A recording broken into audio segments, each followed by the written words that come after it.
25장 1절에서 13절 말씀까지 보도록 하겠습니다. 마태복음 25장 1절에서 13절 말씀까지입니다. 제가 봉독해 드리도록 하겠습니다. 그때에 천국은 마치 등을 들고 신랑을 맞으러 나간 10처녀와 같다 하리니 그 중에 5은 미련하고 5은 슬기에 있는 자라. 미련한 자들은 등을 가지되 기름을 가지지 아니하고 슬기에 있는 자들은 그릇에 기름을 담아 등과 함께 가져갔더니 신랑이 더디 오므로 다 졸며 잘세. 밤중에 소리가 나되 보라 신랑이로다 맞으러 나오라 하며 이에 그 처녀들이 다 일어나 등을 준비할세. 미련한 자들이 슬기에 있는 자들에게 이르되 우리 등불이 꺼져가니 너희 기름을 좀 나눠달라 하거늘 슬기에 있는 자들이 대답하여 이르되 우리와 너희가 쓰기에 다 부족할까 하노니 차라리 파는 자들에게 가서 너희 쓸 것을 사라 하니 그들이 사러 간 사이에 신랑이 오므로 준비하였던 자들은 함께 혼인잔치에 들어가고 문은 닫힌지라. 그 후에 남은 처녀들이 와서 이르되 주여 주여 우리에게 열어주소서.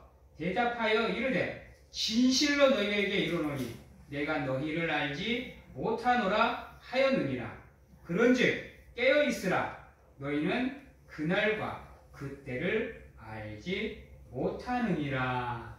아멘. 사랑하는 성도 여러분, 슬기로운 사람과 지혜로운 사람의 차이가 무엇이라고 생각합니까? 평소에 살아갈 때는 누가 슬기롭고 누가 지혜로운지를 알 수는 없습니다. 왜냐하면 편안한 때는 다 좋게 보이기 때문입니다. 그러다 보니까 평소에는 우리가 누가 지혜로운 사람이고 누가 슬기로운 미련한 사람인지를 우리가 구분할 수가 없어요. 그런데 이 지혜와 어리석음을 구분할 수 있는 기준은 무엇이냐? 바로 위기 상황 속에 있다라는 겁니다. 위기가 우리의 삶에 들이닥쳤을 때 지혜로운 사람들은 항상 그 위기를 준비하면서 살기 때문에 위기가 닥쳐와도 그것을 슬기롭게 대처하고 극복하고 이겨내면서 앞으로 더 한 발자국을 나가기 위해서 노력을 합니다. 그러나 어리석은 사람은 항상 그냥 대충 그냥 그렇게 살아오다 보니까 위기가 확 닥쳤을 때 그것을 어떻게 대처할지를 몰라 갈팡질팡합니다. 그러다가 결국은 그 위기 앞에 무너져 내려서 주저앉아서 좌절하고 방황하고 포기하는 가운데 자신의 삶을 내어 던지는 그런 안타까운 모습들이 나옵니다. 그러기 전에는 절대로 누가 지혜로운 사람이고 누가 슬기로운 사람인지를 알지 못합니다. 믿음도 마찬가지입니다. 믿음도 평소에는 모릅니다. 할 때는 누구나 다 믿음이 좋아 보여요. 열심히 나와서 신앙생활하고 예배 드리고 기도하고 찬양합니다. 누가 믿음이 좋고 누가 믿음이 안 좋은지는 언제 알 수 있느냐? 우리의 삶에 믿음의 시련이 다가왔을 때 우리는 그것을 알 수 있게 됩니다. 평소에는 막 기를 쓰고 나와서 헌신하고 땀 흘리면서 하나님께 섬김과 봉사를 하기 때문에 다른 사람을 알지 못해요. 그런데 믿음의 시련이 딱 문 앞에 닥쳤을 때 어떻게 대처하느냐에 따라서 누가 성장하는 믿음을 갖고 있느냐, 아니면 제자리 걸음하는 신앙을 갖고 있느냐가 보여집니다.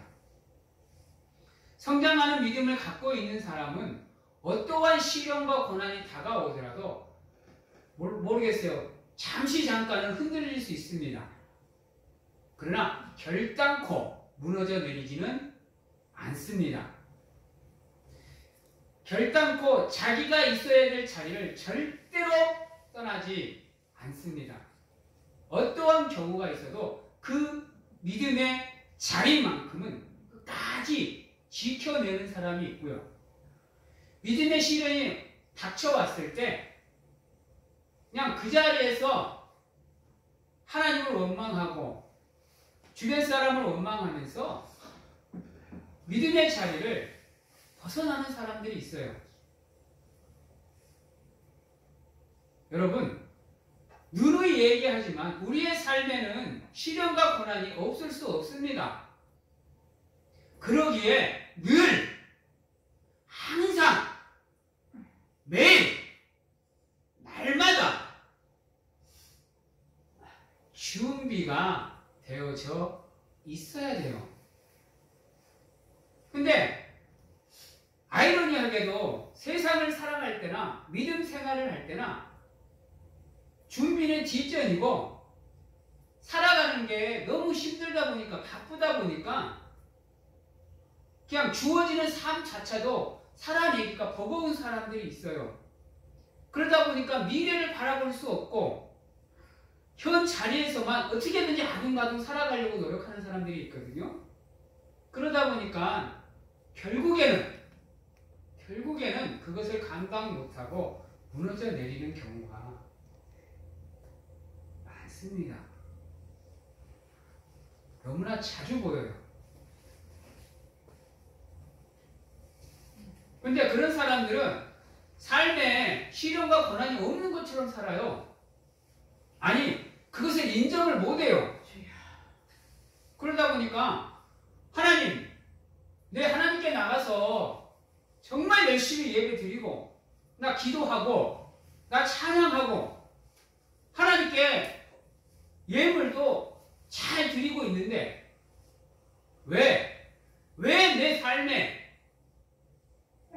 이렇게 나를 힘들게 하는 시련과 고난이 다가옵니까? 믿으면 나의 삶이 순탄해야 되는 거 아닙니까? 왜 근데 이렇게 힘듭니까? 라고 하나님을 원망하는 모습들이 나와요. 근데 기억해야 되는 게 우리의 인생이라는 게 힘들고 아프고 고통스러운 여정이에요. 인생들을 많게는 60, 70년을 살아오신 분들이에요. 그러면 적어도 나의 삶이 우리가 살아가는 인생이 어떻다는 것을 알고 계시지 않습니까? 사회 초보생들도 아니고 다 경험해보고 체험해보고 겪어보시지 않았습니까? 그렇다면 부자든지 없는 자든지 똑똑하든 멍청하든 온전하든 부족하든 어떠한 삶을 살든 사람들의 모든 삶 속에는 다 시련과 고난이 존재함을 알지 않습니까? 이재용 부회장 보십시오. 재산을 몇 조 갖고 있으면 어떻습니까? 감옥 가지 않습니까? 이런 말해서 죄송합니다만은 대통령이라고 어떻습니까? 그러면 전문적인 학식을 가지고 있는 박사들은 어떻고 의사들은 어떻고 판사들은 어떻고 검사들은 어떻습니까? 누구나 다 삶이란 다 힘든 겁니다.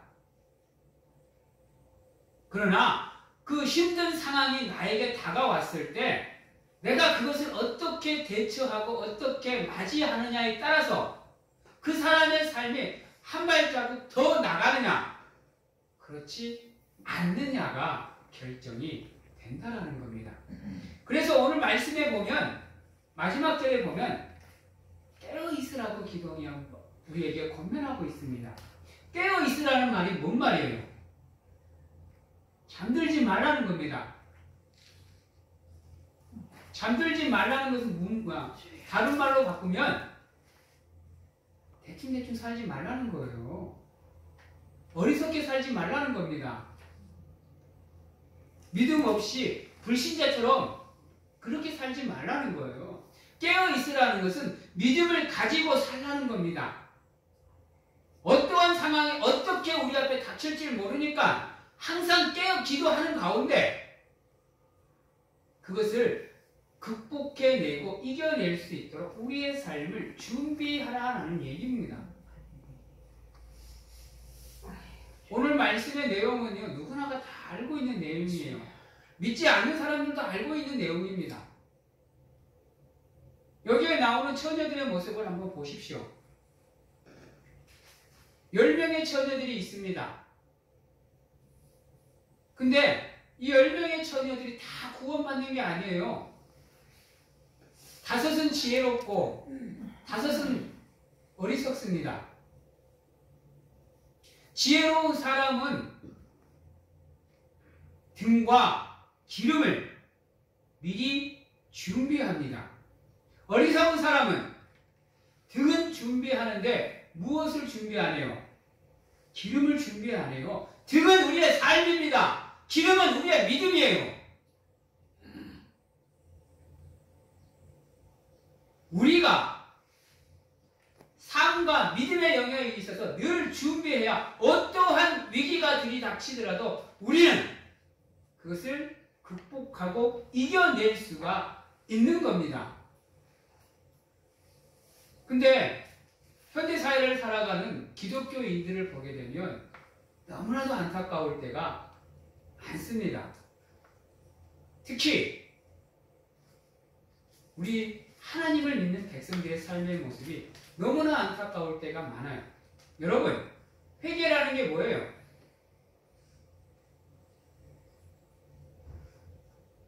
여러분들 그거 생각해 보셨어요? 여러분, 회개라는 것 있지 않습니까? 우리가 잘못 알고 있는 게 뭔지 아세요? 아, 내가 잘못했구나. 아, 내가 실수했구나. 라고 생각하는 게 회개가 아니에요. 모든 사람들이 그렇게 생각하고 뉘우치는 게 회개라고 생각을 해요. 여러분, 뉘우치는 거, 양심의 가책을 갖는 거, 내가 잘못해놨다는 걸 아는 거, 이건 그저 시작입니다. 시작이에요.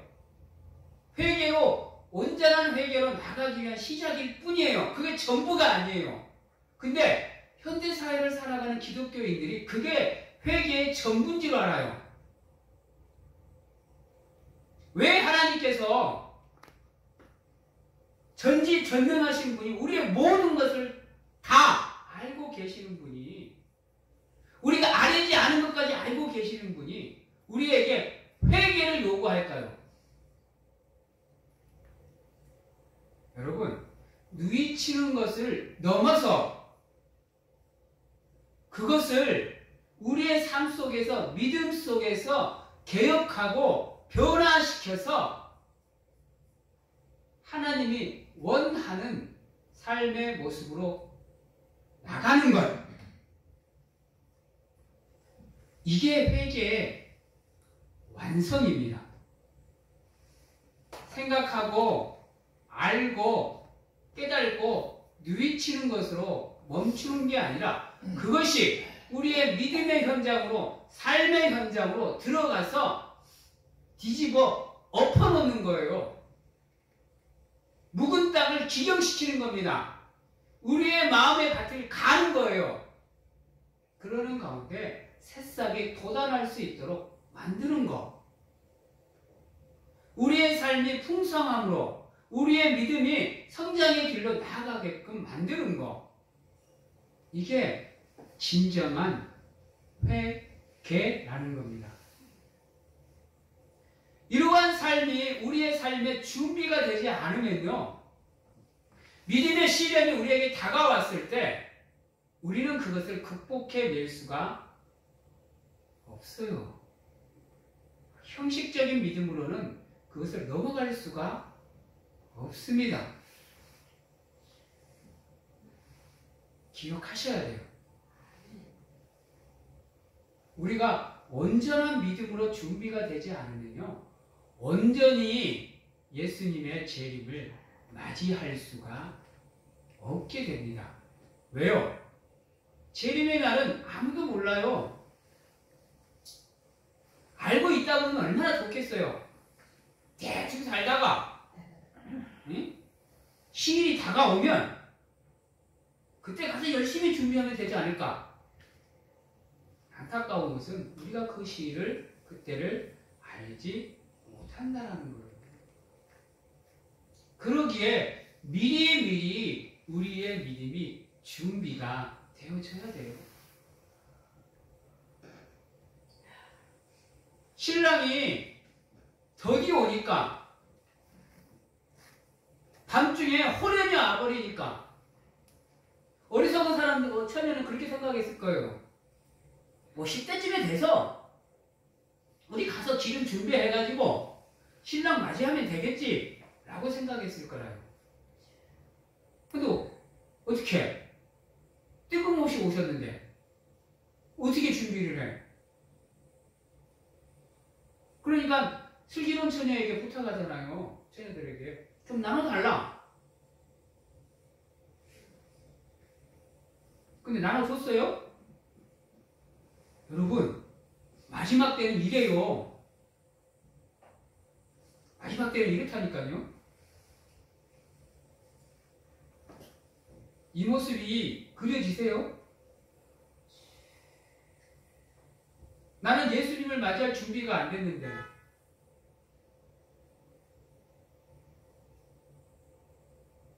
예수님이 오셨어.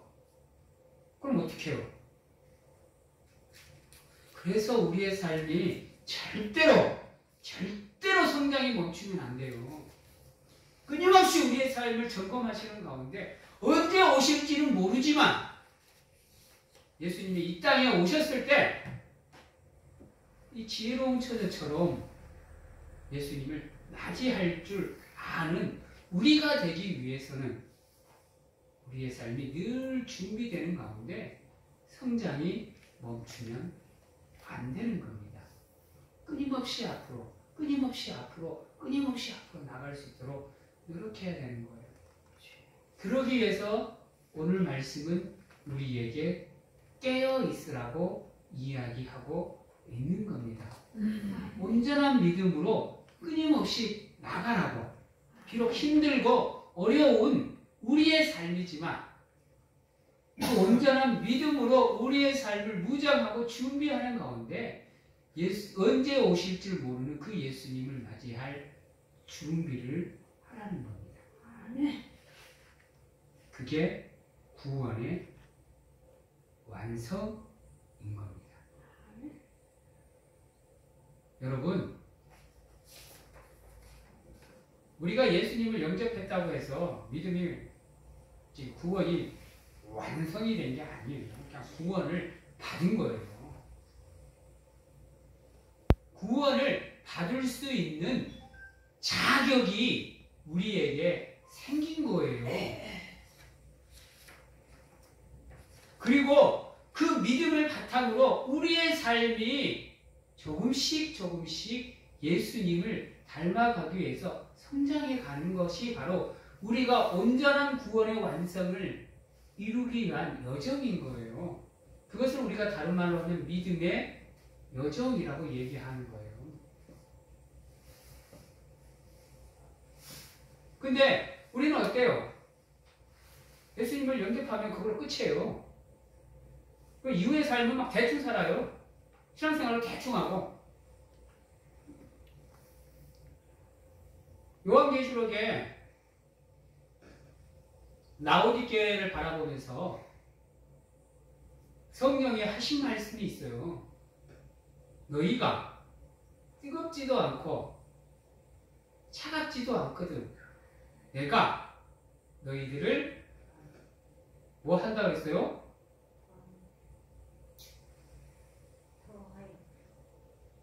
토해버린다 그랬어요, 여러분. 기억하셔야 돼요. 그래서 끊임없이 나의 삶이, 나의 믿음이 성장할 수 있도록 순간순간 노력하셔야 돼요. 책찍질 하셔야 된다니까요.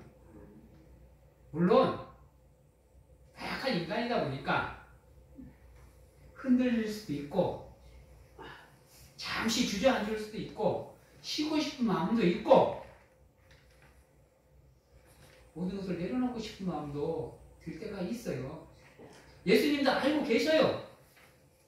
왜? 누구보다도 우리가 연약한 존재이고 나약한 존재고 불완전한 존재라는 거 알고 계십니다. 그래서 우리에게 무리한 요구 안 하시지 않습니까?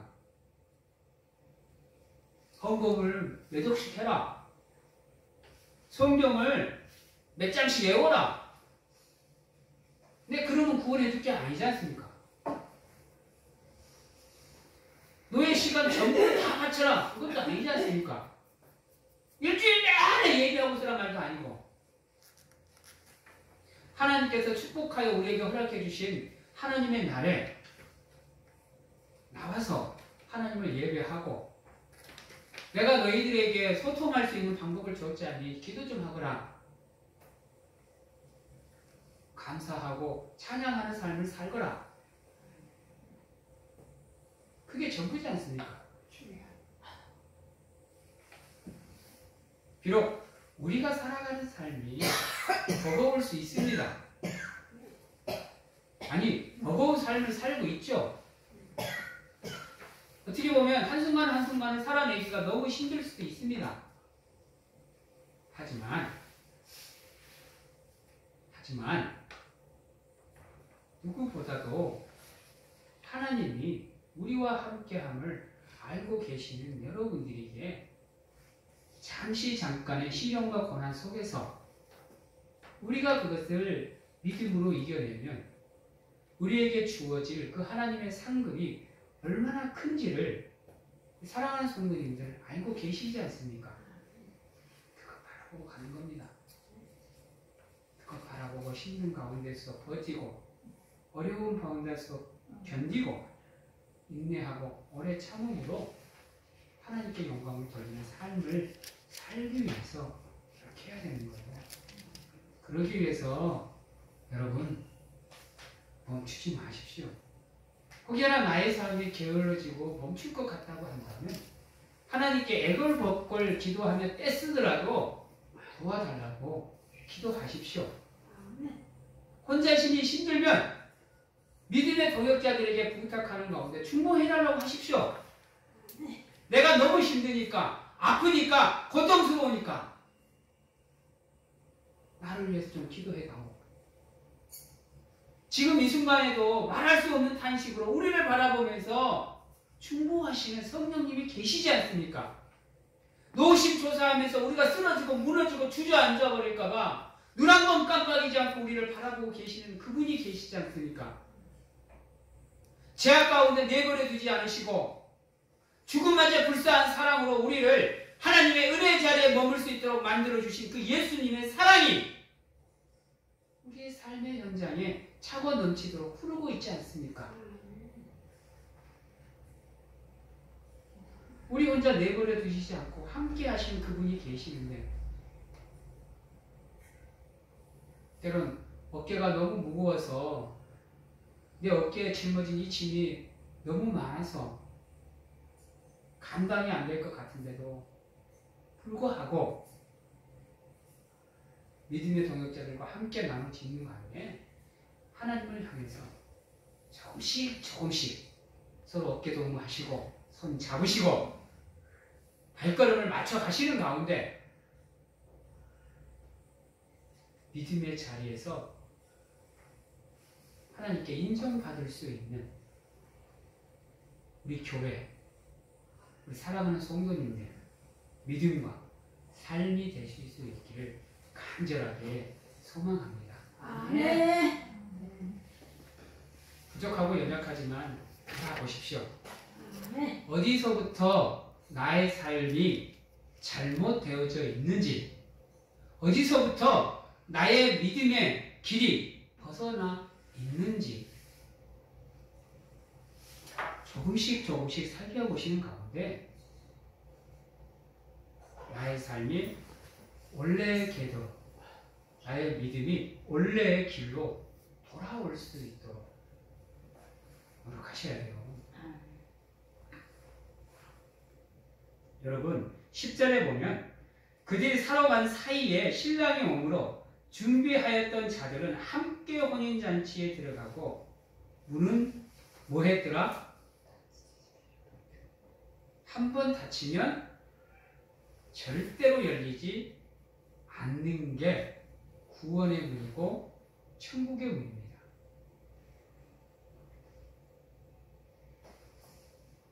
기억하셔야 돼요. 에이, 뭐 그때 가갖고 뭐 인정사정 없이 두드리는 하나님께 사정해 보지요. 사랑이 넘치고 자비하시고 인정하신 하나님께서 우리 나몰라라 하시겠어요? 나몰라라 하십니다. 오늘 말씀 11절과 12절에 보면 그 후에 남은 처녀들이 와서 이르되 주여 주여 우리에게 열어주시옵소서. 대답하여 이르되 진실로 너희에게 이르노니 내가 너희를 알지 못하노라. 닫힌 문은 절대로 다시 열리지 않습니다. 그러기에 우리는 지혜로운 처녀처럼 미리미리 우리의 삶을 준비하는 가운데 우리가 구원의 완성으로, 믿음의 완성으로 나갈 수 있도록 노력하시는 거예요.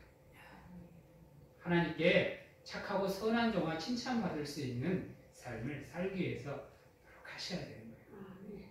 비록 우리가 하나님처럼 완전한 존재는 될 수 없지만, 완벽한 삶을 살아낼 수는 없지만 하나님 또한 그렇게 완벽하고 완전한 우리를 원하지 않습니다. 왜? 그렇게 될 수 없는 존재라는 것을 알고 계시기 때문에요. 하나님이 우리에게 원하는 게 무엇이냐? 그 예수님을 닮아가는 성화의 가정으로 나가기 위해서 힘쓰고 애쓰는 가운데 노력하는 것을 하나님이 원하십니다. 그러한 모습으로 조금씩 하나님 앞에 나가는 거예요. 그러면 사랑하는 하나님께서는 우리를 지혜로운 자라고 의로운 자라고 예수 그리스도의 십자가의 보혈의 공로를 힘입고 인쳐 주신다라는 겁니다. 오늘 찬양에도 나오죠. 주의 형상인 지소서. 그 은혜가 큰 겁니다. 여러분 아시지 않습니까? 하늘을 두루마리 삼아도, 아니 하늘이 뭐예요? 우주를 두루마리 삼아도 하나님의 은혜를 다 기록할 수가 없습니다. 바다를 먹물 삼아도 마찬가지입니다. 그 큰 은혜와 사랑을 여러분들이 지금 받고 살아가고 계십니다. 말을 바꾸면 여러분들은 하나님이 우주와 또 바꾸지 않는 하나님의 소중한 사람들이라는 겁니다. 여러분들의 가치가 그렇게 큽니다. 절대로 여러분들의 믿음의 가치를 작게 보지 마십시오. 절대로 여러분들의 삶의 가치를 낮게 보지 마십시오. 하나님은요, 천하하고도 여러분들을 바꾸지 않아요. 그러기에 단 한 명도 믿음의 길에서 벗어나는 것을 하나님은 원치 않습니다. 단 한 명도 구원의 길에서 낙오하기를 하나님은 원치 않아요. 그래서 끊임없이 우리에게 쉬지 말고 기도하기를, 범사에 감사하기를, 항상 기뻐하기를 원하고 계시는 것. 그게 우리를 향한 하나님의 선하신 뜻이라는 겁니다. 그 뜻을 받들어 우리 또한 늘 하나님의 은혜의 자리에, 축복의 자리에 머무는 가운데 하나님께 영광을 돌리며 끊임없이 성장해 나가는 사랑하는 믿음의 성도님들이 다 되시기를 주님의 이름으로 축원합니다. 아멘. 기도하겠습니다.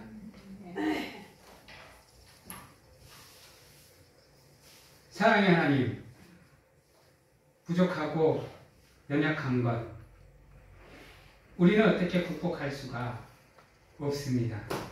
그러나 하나님이 우리와 함께 하시면 우리는 충분히 그것을 극복할 수 있습니다.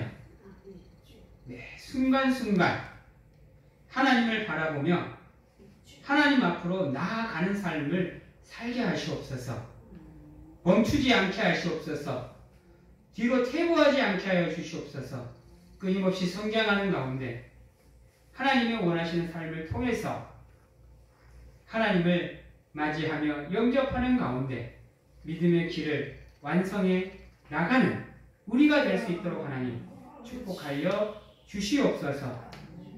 우리 사랑하는 성도님들 삶이 쉽지 않습니다. 세상이 어지럽다 보니 순간순간이 가시밭길입니다. 그럼에도 불구하고 하나님을 예배하며 하나님을 의지하고자 이 예배 자리에 나왔으니 하나님 그 마음, 그 정성, 그 사랑, 그 믿음 헤아려 주시옵소서. 그리하여 우리의 생각과 마음이 하나님의 사랑으로 채워지게 하시고 우리의 삶이 하나님의 복으로 가득 채워질 수 있도록 하나님 축복하여 주시옵소서. 지금은 우리를 죄에서 구원하시기 위해 이 땅에 오신 예수 그리스도의 은혜와 세상 끝날까지 우리와 함께 하시는 가운데 안아주시고 품어주시는 하나님 아버지의 사랑하심과 세상 어느 곳에 가서 무엇을 하든지 간에 우리를 지키시고 보호하시는 성령님의 교통하심이 오늘 이 자리에서 멈추지 않고 끊임없이 성장하기를 갈망하고 갈급해하는 우리 사랑하는 성도님들 머리 위에와 가정과 직장, 자녀와 건강 외에 지금부터 영원토록 함께 하시기를 축원하옵나이다. 아멘.